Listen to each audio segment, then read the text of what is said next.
Hello friends, welcome to my YouTube channel. ಇವತ್ತಿನ ಒಂದು video ಒಳಗೆ ನಾವು IAS ಆಗಿರ್ಬೋದು KAS ಆ್ಯಂಡ್ ಬೇರೆ ಬೇರೆ ಕಾಂಪಿಟೇಟಿವ್ ಎಕ್ಸಾಮಿಗೆ ಯಾವ ಥರ ಸ್ಮಾರ್ಟ್ ಸ್ಟಡಿ ಮಾಡಬೇಕು ಅನ್ನೋದ್ರ ಬಗ್ಗೆ ಡಿಸ್ಕಷನ್ ಮಾಡೋಣ. ಬಿಕಾಸ್ ಇತ್ತೀಚೆಗೆ ಕ್ವೆಶನ್ ಪೇಪರ್ ಟ್ರೆಂಡ್ಸ್ ಚೇಂಜ್ ಆಗತ್ತವ ಆ್ಯಂಡ್ ಕ್ವೆಶನ್ ಪೇಪರ್ದೊಂದು ಡಿಫಿಕಲ್ಟಿ ಲೆವೆಲ್ ಹೆಚ್ಚಾಗತ್ತದ. ಸೊ ದ್ಯಾಟ್ ಹಾರ್ಡ್ ವರ್ಕ್ ಜೊತೆ ಸ್ಮಾರ್ಟ್ ಸ್ಟಡಿ ಮಾಡುವಂಥ ಅನಿವಾರ್ಯ ಭಾಳ ಹೆಚ್ಚಾಗ್ಲಿಕ್ಕತ್ತದ. ಸೊ ದ್ಯಾಟ್ ಒಂದಷ್ಟು ನಮ್ಮ ಪ್ರಿಪ್ರೇಷನ್ ಒಳಗೆ ಸ್ಮಾರ್ಟ್ ಟ್ರಿಕ್ಸ್ ಆಗಿರ್ಬೋದು, ಸ್ಮಾರ್ಟ್ ವೇ ಒಳಗೆ ಸ್ಟಡಿ ಮಾಡೋದು ಭಾಳನ ಅವಶ್ಯಕತೆ ಅದ. ಸೊ ದ್ಯಾಟ್ ಅಂಥ ಒಂದಷ್ಟು ಇಂಪಾರ್ಟೆಂಟ್ ಟಿಪ್ಸ್ನ ನಾವು ಈ ವಿಡಿಯೋ ಒಳಗೆ ಡಿಸ್ಕಷನ್ ಮಾಡೋಣ. ಆ್ಯಂಡ್ ಡೆಫಿನೆಟ್ಲಿ ಈ ಒಂದಷ್ಟು ಟಿಪ್ಸ್ ಆಸ್ಪಿರೆಂಟ್ಸ್ಗೆ ಯೂಸ್ಫುಲ್ ಆಗೇ ಆಗ್ತಾವ. ಸೊ ಫಸ್ಟ್ ಥಿಂಗ್ ನೋಡೋದಂತಂದ್ರೆ ಸಿಲೆಬಸ್. ಯಾವುದೋ ಕಾಂಪಿಟೇಟಿವ್ ಎಕ್ಸಾಮ್ ಇರಲಿ, syllabus must and should read ಮಾಡಬೇಕಾಗ್ತದೆ. ರೀಡ್ ಅಷ್ಟು ಅಲ್ಲ, IASಗಂತೂ KS IASಗೆ ಬಹಟನ ಹಾಕೊಳ್ರಿ. ಎವ್ರಿ ಡೇ ನೀವು ಸ್ಟಡಿ ಒಂದು 5 minutes ಕಡಿಮೆ ಮಾಡ್ರಿ ನಡೀತದ, ಬಟ್ ಸಿಲೆಬಸ್ನ ಎವ್ರಿ ಡೇ ಒಂದ್ಸತಿ ರೀಡ್ ಮಾಡಬೇಕಾಗ್ತದ. ಸಿಲೆಬಸ್ ಅನ್ನೋದು ನಿಮಗೊಂಥರ ಮ್ಯಾಪ್ ಇದ್ದಂಗೆ, ಲೈಕ್ ಇಲ್ಲಿಂದ ನಿಮ್ದೊಂದು ಡೆಸ್ಟಿನೇಷನ್ಗೆ ಯಾವ ಥರ ನೀವು ರೀಚ್ ಆಗಬೇಕು, ಯಾವ ಒಂದು ದಾರಿ ಒಳಗೆ ಹೋಗಬೇಕು ಅನ್ನೋದನ್ನ ಸಿಲೆಬಸ್ ಹೇಳ್ಕೊಡ್ತದ. ಸೊ ದಟ್ ನೀವು ಸಿಲೆಬಸನ್ನು ಕರೆಕ್ಟಾಗಿ ಫಾಲೋ ಮಾಡ್ರೆ ಅಷ್ಟೇ ನೀವು ಹೋಗಬೇಕಾಗಿರೋ ಒಂದು ಪ್ಲೇಸಿಗೆ ಹೋಗಕ್ಕೆ ಸಾಧ್ಯ ಅದ. ಸೊ ದಟ್ ಸಿಲೆಬಸ್ ಭಾಳ ಇಂಪಾರ್ಟೆಂಟ್ ಅದ. ಲೈಕ್ ಈಗ ಸಿಲೆಬಸ್ ಹೆಂಗಪ್ಪ ಇಂಪಾರ್ಟೆಂಟ್ ಐತಿ ಅನ್ನೋದಾತಂದ್ರೆ, ಈಗ ನೀವು ಸಿಲೆಬಸನ್ನು ರೀಡ್ ಮಾಡಿ ಇಟ್ಕೊಂಡಿದ್ರಿ ಅಂದ್ರೆ, ಏನೋ ಒಂದು ಸ್ಟ್ಯಾಟಿಕ್ ಬುಕ್ ಓಕೆ ಪಾಲಿಟಿನ ಓದ್ತಿರ್ತೀರಿ, ಅದ್ರೊಳಗೆ ಸಿಲೆಬಸ್ ಒಳಗಿನ ಕೀವರ್ಡ್ ಬಂತಂದ್ರೆ ನಿಮ್ಗೆ ಆಟೋಮೆಟಿಕ್ಲಿ ಗೊತ್ತಾಗ್ತದೆ, ಎಸ್ ಇದು ಇಂಪಾರ್ಟೆಂಟ್ ಅದ, ಇದನ್ನು ಅಂಡರ್ಲೈನರ ಮಾಡ್ಕೋತೀನಿ ಅಥವಾ ಇದನ್ನು ನೋಟ್ಸರ ಮಾಡ್ಕೋತೀನಿ ಅಂತೇಳಿ. ಆ್ಯಂಡ್ ನ್ಯೂಸ್ ಪೇಪರ್ ಓದುವಾಗೂ ಅಷ್ಟೇ, ನೀವು ಯಾವಾಗ ಸಿಲೆಬಸನ್ನು ನೋಡಿರ್ತಿರಲ್ಲ, ಅಲ್ಲಿದೇನಾರ ಕೀವರ್ಡ್ ಬಂದಿತ್ತಂದ್ರೆ ನೀವು ಯಾವುದೇ ಕಾರಣಕ್ಕೂ ಆ ಒಂದು ಆರ್ಟಿಕಲ್ ಆಗಿರ್ಬೋದು, ಆ ಒಂದು ನ್ಯೂಸನ್ನ ಸ್ಕಿಪ್ ಮಾಡೋಂಗಿಲ್ಲ. ಇವನ್ ನಿಮಗೆ ಬೋರ್ ಆದ್ರೂ ನೀವು ಇಂಪಾರ್ಟೆಂಟ್ ಐತೆ ತಡಿ ಅಂತೇಳಿ ರೀಡ್ ಮಾಡ್ಕೊಂಡು ಹೋಗ್ತೀರಿ. ಸೊ ದಟ್ ಸಿಲೆಬಸ್ ಭಾಳ ಇಂಪಾರ್ಟೆಂಟ್ ಅದ. ಆ್ಯಂಡ್ ಸಿಲೆಬಸ್ ಇಲ್ಲ ಅಂತಂದ್ರೆ ನೀವು ಹಂಗೆ ಕಂಟಿನ್ಯೂ ಭಾಳಷ್ಟು ಓದ್ಕೊಂತ ಇವನ್ ರಿಲೆವೆಂಟ್ ಇಲ್ಲದೆ ಇರೋವಂಥ ಒಂದಷ್ಟು ಟಾಪಿಕ್ಸ್ನು ಓದ್ಕೊತ ಹೋಗ್ತೀರಿ. So that syllabus important. And second thing ಹೇಳೋದಂತಂದ್ರೆ, ಬುಕ್ ಲಿಸ್ಟ್ ಕಡಿಮೆ ಇಟ್ಕೋಬೇಕಾಗ್ತದೆ. ಈಗ ರಿಸೋರ್ಸ್ ಆಗಿರಲಿ, ಬುಕ್ ಲಿಸ್ಟ್ ಆಗಿರಲಿ ಸಾಕಷ್ಟು ಸಿಗ್ತಾವೆ ನಿಮಗೆ. ಒಂದು ಟಾಪಿಕ್ ಮೇಲೆ, ಈಗ ಹಿಸ್ಟ್ರಿ ಮೇಲೆ ನೀವು ಏನಾರ ಬುಕ್ ಸ್ಟಾಲ್ಗೆ ಹೋದ್ರಂದ್ರೆ ಸಾಕಷ್ಟು ಬುಕ್ ಸಿಗ್ತಾವೆ ನಿಮಗೆ. ಬುಕ್ಸಿಗೆ ಏನು ಕಡಿಮೆನ ಇಲ್ಲ. ಬಟ್ ಹಂಗಂತ ನೀವು ಹಿಸ್ಟ್ರಿ ಒಂದು ಕವರ್ ಮಾಡ್ಕೊಳಿಕ್ಕೆ ಎಲ್ಲ ಬುಕ್ ಓದ್ಕೊತ ಕುಂತ್ರೆ ಅದು ಸ್ಮಾರ್ಟ್ ವೇ ಅಲ್ಲ. ಸೊ ದಟ್ ನಿಮ್ಮ ಬುಕ್ ಲಿಸ್ಟ್ ಯಾವಾಗೂ ಕಡಿಮೆ ಇರಬೇಕು. ಎಷ್ಟು ಕಡಿಮೆ ಇರ್ತಾವಲ್ಲ ಅಷ್ಟು ಬೆಟರ್. ಸೊ ದಟ್ ಒಂದು ಸಬ್ಜೆಕ್ಟ್ಗೆ ಮ್ಯಾಕ್ಸಿಮಮ್ 2 books, ಮಿನಿಮಮ್ 1 book ಇದ್ರೆ ಓಕೆ. ಇವನ್ ನಿಮ್ಗೆ ಸ್ಯಾಟಿಸ್ಫ್ಯಾಕ್ಷನ್ ಆಗಲಿಲ್ಲ ಅಂದರೆ 2 book ಓಕೆ, ಬಟ್ ಅದಕ್ಕಿಂತ ಹೆಚ್ಚು ಯಾವತ್ತೂ ರೆಫರ್ ಮಾಡಬಾರ್ದು. ಇದು ಆಪ್ಷನಲ್ಗಲ್ಲ, ರಿಮೈನಿಂಗ್ ಎಲ್ಲ GS 1, 2, 3 ಆ್ಯಂಡ್ ಪ್ರಿಲಿಮ್ಸಿಗೆ ಹೇಳಿಕತ್ತೇನೆ ನಾನು. ಆ್ಯಂಡ್ ಬುಕ್ ಲಿಸ್ಟ್ ಎಷ್ಟು ಕಡಿಮೆ ಇರ್ತದಲ್ಲ ಅಷ್ಟು ನಿಮ್ಮದು ಇಂಟ್ರೆಸ್ಟು ಹೆಚ್ಚಾಗ್ತದೆ ಆ್ಯಂಡ್ ಅದನ್ನು ರಿವೈಸ್ ಮಾಡ್ಲಿಕ್ಕೆ ಹೆಲ್ಪ್ ಆಗ್ತದೆ. ಆ್ಯಂಡ್ ಥರ್ಡ್ ಟಿಪ್ ಅಂದ್ರೆ ರಿವಿಷನ್ ಇದು ಭಾಳ ಇಂಪಾರ್ಟೆಂಟ್ ಅದ. ಇದನ್ನೊಂದು ನೀವು ಮೈಂಡ್ ಒಳಗೆ ಇಟ್ಕೋಬೇಕಾಗ್ತದೆ. ಬಿಕಾಸ್ ಓದೋದೇನ ಆಲ್ಮೋಸ್ಟ್ ನೀವು ಓದ್ತೀರಿ, ಎಲ್ಲರೂ ಓದ್ತಾರೆ, ಬಟ್ ಅದನ್ನು ನೆನ್ಪಿಟ್ಕೋಬೇಕಲ್ಲ. ನೆನ್ಪಿಟ್ಕೊಂಡ್ರೆ ಅಷ್ಟೇ ನೀವು ಎಕ್ಸಾಮ್ ಬರೆಯೋಕ್ಕೆ ಸಾಧ್ಯ ಅದ. ಸೊ ದಟ್ ಅದು ನೆನಪು ಉಳಿಯೋದಂದ್ರೆ ಹೆಂಗೆ, ಏನು ಅದೇನು ಗಾಡ್ ಗಿಫ್ಟ್ ಅಲ್ಲ. ಎಲ್ಲರೂ ಇವತ್ತು ಓದಿದೋದು ಇನ್ನೊಂದು 6 ತಿಂಗಳಾದ ತಕ್ಷಣ ನೆನಪು ಎಲ್ಲರಿಗೂ ಉಳಿತೈತೆ ಅನ್ನೋಕೆ. ಅದಕ್ಕೂ ಒಂದು ಪ್ರಾಕ್ಟೀಸ್ ಬೇಕಾಗ್ತದೆ. ಅದಕ್ಕೆ ಮೇನ್ ಪ್ರಾಕ್ಟೀಸನ್ನು ರಿವಿಷನ್. ಇವತ್ತೊಂದು ಓದ್ಕೊಂಡಿರ್ತೀರಿ ಅಂದ್ರೆ ಅದಕ್ಕೊಂದು 8 ದಿನ ಅಥವಾ 15 ದಿನಕ್ಕೆ ಒಂದು ದಿನ ಆ ಒಂದು ಟಾಪಿಕ್ನ ರೀಡ್ ಮಾಡೋಕೆ ಒಂದು ಟೈಮ್ ಟೇಬಲ್ ಒಳಗೆ ಸೆಟ್ ಮಾಡ್ಕೊಂಡು ರಿವಿಷನ್ ಮಾಡ್ಕೊಳ್ರಿ. ಸೊ ದಟ್ ರಿವಿಷನ್ ಅನ್ನೋದು ಭಾಳ ಇಂಪಾರ್ಟೆಂಟ್ ಆಗ್ತದೆ. ಆ್ಯಂಡ್ ಇತ್ತೀಚೆಗೆ ನಿಮಗೆ ನ್ಯೂಸ್ ಪೇಪರ್ ಒಳಗೆ ಒಂದಷ್ಟು ಇಂಪಾರ್ಟೆಂಟ್ ಆರ್ಟಿಕಲ್ಸ್ ಬರ್ತಾವೆ, ಅವನ್ನೆಲ್ಲನೂ ನೀವು ರೀಡ್ ಮಾಡ್ಕೋಬೇಕಾಗ್ತದೆ.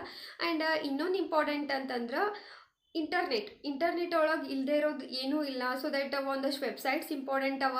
ಎಲ್ಲ ದೊಡ್ಡ ಬುಕ್ನ ಓದ್ಕೊಂತ ಕೂರೋ ಬದಲೇ ಆ ಒಂದಷ್ಟು ವೆಬ್ಸೈಟ್ ಮಿನಿಸ್ಟ್ರೀಸ್ ಇರ್ತಾವೆ, ವೆಬ್ಸೈಟ್ ಒಳಗೆ ಹೋಗಿನ ಆ ಕರೆಂಟ್ ಅಫೇರ್ಸ್ ರಿಲೇಟೆಡ್ ನೀವು ನೋಟ್ಸ್ನ ನೋಟ್ ಮಾಡ್ಕೊಟ್ಕೋಬೋದು ಅಥವಾ ರೀಡ್ ಮಾಡ್ಕೋಬೋದು.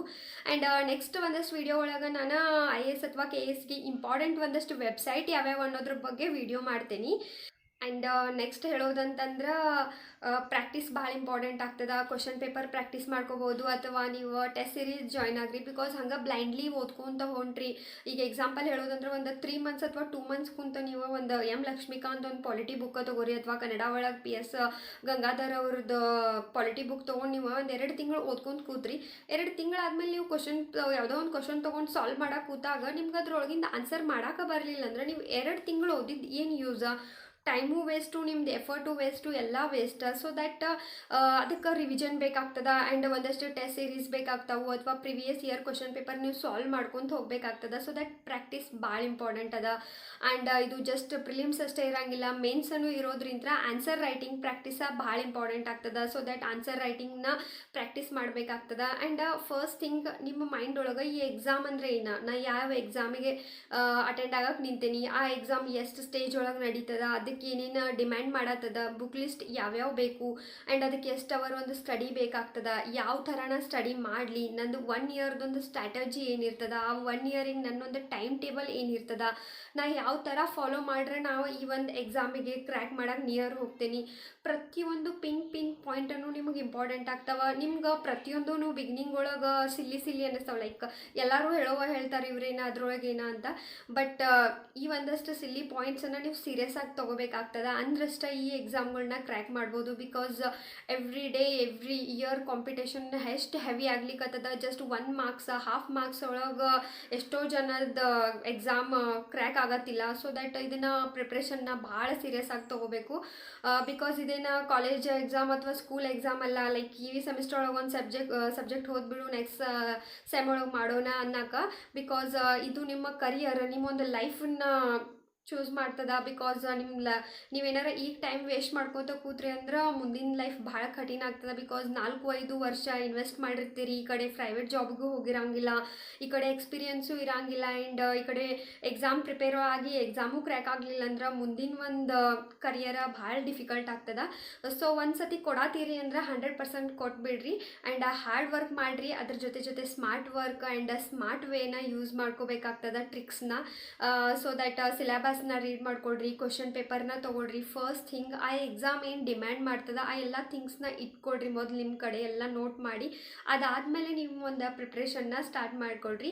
ಆ್ಯಂಡ್ ಆ ಟೆಸ್ಟ್ ಸೀರೀಸನು ಇಂಪಾರ್ಟೆಂಟ್ ಆಗ್ತಾವೆ. ಬಿಕಾಸ್ ನಿಮ್ದೊಂದು ಪ್ರಿಪ್ರೇಷನ್ ಲೆವೆಲ್ ಎಲ್ಲಿಗೈತಿ ನಿಮ್ದು. ಬಿಕಾಸ್ ಈಗ ನೀವು ಪಾಲಿಟಿ ಒಂದು ಬುಕ್ ಎಲ್ಲ ಓದಿದ ತಕ್ಷಣ ಎಲ್ಲ ಕ್ವಶನ್ ಅಟೆಂಡ್ ಮಾಡ್ತೀನಿ ಅನ್ನೋದು ಆಗಂಗಿಲ್ಲ, ಯಾರಿಗೂ ಆಗಂಗಿಲ್ಲ, ನಿಮ್ಗೆ ಅಷ್ಟ ಅಥವಾ ಒಬ್ಬರಿಗೆ ಇಬ್ಬರಿಗೆ ಅಂತಲ್ಲ. ಅದಕ್ಕೆ ಯಾವಾಗೂ ಪ್ರಾಕ್ಟೀಸ್ ಬೇಕಾಗ್ತದೆ. ಟೆಸ್ಟ್ ಸೀರೀಸ್ ಆ ಥರ ಒಂದು ಹೆಲ್ಪ್ ಮಾಡ್ತದೆ. ಆ್ಯಂಡ್ ಪ್ರಿವಿಯಸ್ ಕ್ವಶನ್ ಪೇಪರ್ನು ನೀವು ಸಾಲ್ವ್ ಮಾಡ್ಬೋದು. ಬಟ್ ಯಾವಾಗ ನೀವು ನಿಮ್ಮ ಪಾಡಿಗೆ ನೀವೇ ಸಾಲ್ವ್ ಮಾಡ್ತಿರಲಿಲ್ಲ, ಅದನ್ನು ಇನ್ನೊಬ್ರು ಇವ್ಯಾಲ್ಯೂಯೇಟ್ ಮಾಡೋಕೆ ಇರಂಗಿಲ್ಲ. ಆ್ಯಂಡ್ ಆಮೇಲೆ ಮಾಡ್ತೀನಿ ಅನ್ಕೋತೀರಿ, ಅಥವಾ ಅದರ ಆನ್ಸರ್ ಗೂಗಲ್ ಒಳಗೆ ನೋಡೋ ಏನೋ ಮಾಡಿ ಅದರ ಆನ್ಸರ್ ಟಿಕ್ ಮಾಡೋ ಈ ಥರ ಚಾನ್ಸಸ್ ಇರ್ತಾವೆ. ಬಟ್ ಟೆಸ್ಟ್ ಸೀರೀಸ್ ಜೆನ್ಯೂನ್ ಆಗಿ ನೀವು ಅಟೆಂಡ್ ಮಾಡಿ ಬರ್ತೀರಿ. ಸೊ ದಟ್ ನಿಮ್ಮ ಒಂದು ಲೆವೆಲ್ ನಿಮಗೆ ಗೊತ್ತಾಗ್ತೈತಿ, ನಿಮ್ಮ ಸ್ಟಡಿ ಲೆವೆಲ್ ನೀವು ಎಲ್ಲಿಗೆ ಅದೇ ರೀ, ಇನ್ನೂ ಎಷ್ಟು ಮಾಡ್ಕೋಬೇಕು, ತೀರಾ ಲೋ ಲೆವೆಲ್ ಒಳಗೆ ನಿಮ್ಮ ಪ್ರಿಪ್ರೇಷನ್ ಇದ್ದರೆ ಇನ್ನೂ ಹೆಂಗೆ ಇಂಪ್ರೂವ್ ಮಾಡ್ಕೋಬಹುದು, ಇವೆಲ್ಲ ನಿಮ್ಗೆ ಗೊತ್ತಾಗ್ತವೆ. ಫೈನಲಿ ಹೇಳೋದಂತಂದ್ರೆ ನಿಮ್ಮ ಪ್ರಿಪ್ರೇಷನ್ನ ನೀವನ್ನ ಮಾಡಬೇಕಾಗ್ತದ, ನಿಮ್ಮ ಎಕ್ಸಾಮ್ನ ನೀವೇ ಬರಿಬೇಕಾಗ್ತದ. ಸೊ ದಟ್ ಭಾಳಷ್ಟು ಇನ್ನೊಬ್ಬರ ಮೇಲೆ ಡಿಪೆಂಡ್ ಆಗೋದು, ಇನ್ನೊಬ್ಬರ ಟೈಮ್ ಟೇಬಲ್ನ ಕಾಪಿ ಮಾಡ್ಕೊಳ್ಳೋದು, ಇನ್ನೊಬ್ಬರ ಬುಕ್ ಲಿಸ್ಟ್ನ ರೆಫರ್ ಮಾಡೋದು, ಆ್ಯಂಡ್ ಸ್ಟೆಪ್ಪಿಗೂ ಚೇಂಜ್ ಆಗೋದು ನಿಮ್ಮ ಡಿಸಿಷನ್ನ. ಆ ಥರ ಮಾಡಬೇಡ್ರಿ. ಇವತ್ತು ನೀವು ಒಂದು ಬುಕ್ ಓದಾತೀರಿ ಮಾಡರ್ನ್ ಹಿಸ್ಟ್ರಿ ಸಲುವಾಗಿ ಅಂದ್ರೆ ಅದನ್ನ ಕಂಟಿನ್ಯೂ ಇಡ್ರಿ. ಇನ್ನೊಬ್ರು ಯಾರೋ ಬಂದರು ಸ್ಪೆಕ್ಟ್ರಮ್ ಓದಂದ್ರು, ಇನ್ನೊಬ್ರು ಬಂದರು ಬಿಪಿನ್ ಚಂದ್ರ ಓದಂದ್ರೆ ಅಂದ ತಕ್ಷಣ ಚೇಂಜ್ ಮಾಡ್ಕೋಕೆ ಹೋಗಬೇಡ್ರಿ. UPSC ಆಗಿರಲಿ KS ಆಗಿರಲಿ ಯಾವತ್ತು ಲೈಕ್ ನೀವು ಸ್ಪೆಕ್ಟ್ರಮ್ ಓದಿ ಬಂದು ಏನ ಅಂದ್ರಷ್ಟು ನೀ ಎಕ್ಸಾಮ್ ಅಟೆಂಡ್ ಮಾಡು ಈ ಥರ ಯಾವತ್ತೂ ನಿಮ್ಮನ್ನು ಕೇಳಂಗಿಲ್ಲ. ಅಲ್ಲಿ ಎಕ್ಸಾಮನ್ನು ಅನ್ಪ್ರೆಡಿಕ್ಟೇಬಲ್ ಇರ್ತದ. ಸೊ ದಟ್ ರಿಸೋರ್ಸಸ್ನ ಆದಷ್ಟು ಲಿಮಿಟೆಡ್ ಆಗಿಡ್ರಿ. ಹೋಪ್ ನನ್ನ ಈ ಒಂದು ವಿಡಿಯೋ ನಿಮ್ಗೆ ಇಷ್ಟ ಆತ ಅನ್ಕೋತೀನಿ. ನೆಕ್ಸ್ಟ್ ವಿಡಿಯೋ ಒಳಗೆ ಸಿಗೋಣ. Thank you.